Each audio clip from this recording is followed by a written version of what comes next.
Magandang umaga mga lods. Choi Nori 50cc. Pinalitan lang natin ang gulong pero goods pa to. Gumagana pa, umaandar pa. At i-check natin yung ilaw diretso kasi wala yung headlight. I-tester natin. Yan, goods pa. Yun ang isang gulong.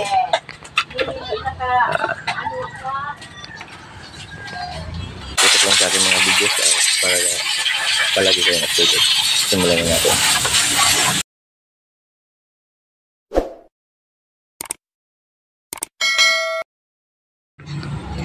Paanda rin natin. Yan. Testing. One click siya mga lods. Yan. One click siya. Titignan natin yung headlight. Pero meron siyang mga signal light. Yan. Meron siyang signal.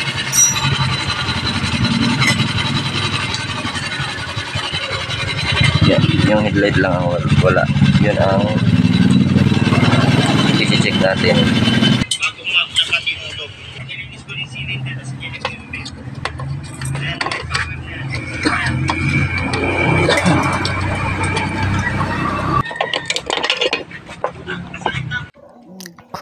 Ngayon, chinek natin yung headlight. May problema ay yung headlight socket niya. Yan. Ngayon, papalitan natin yan ng headlight socket.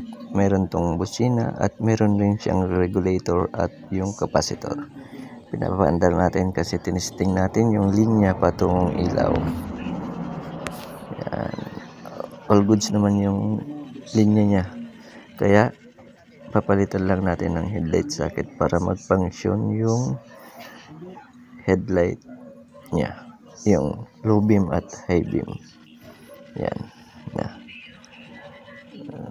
In-install na natin. Pinalitan lang pala natin siya ng 3-way switch kasi yan ang kailangan para mag-function yung high beam at low beam ng headlight.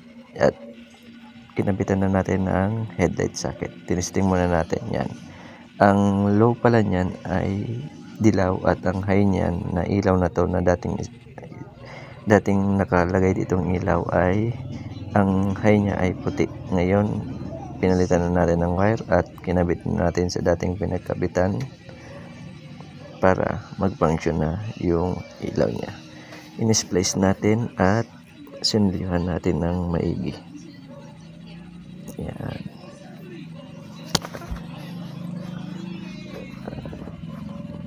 Heavy duty ng mga wire ang inilagay natin pala para matagal at matibay ang buhay. Kasi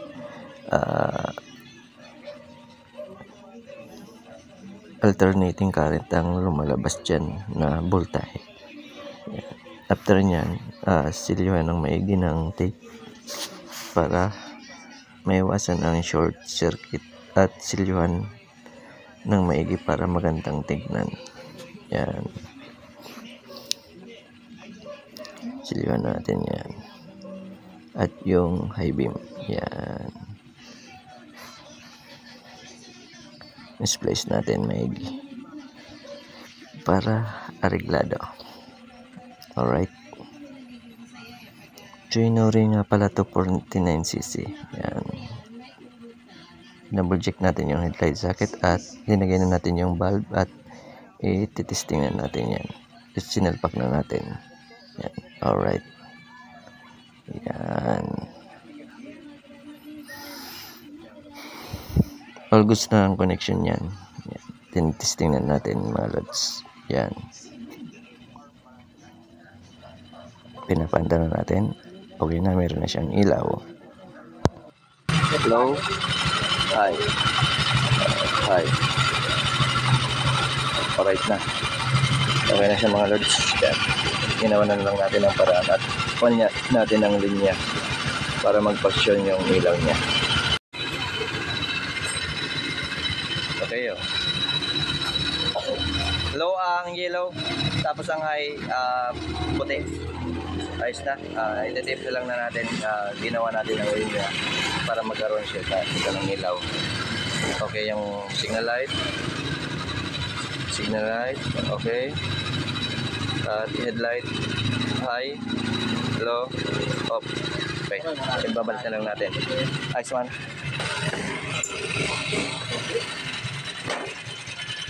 Kasi ito yung laman niya ini ha. Dahil pa. Dapat yung hika ka niya. Dahil ba? Ito lang. Ano man lang ini? 300mm ay 8. Oo.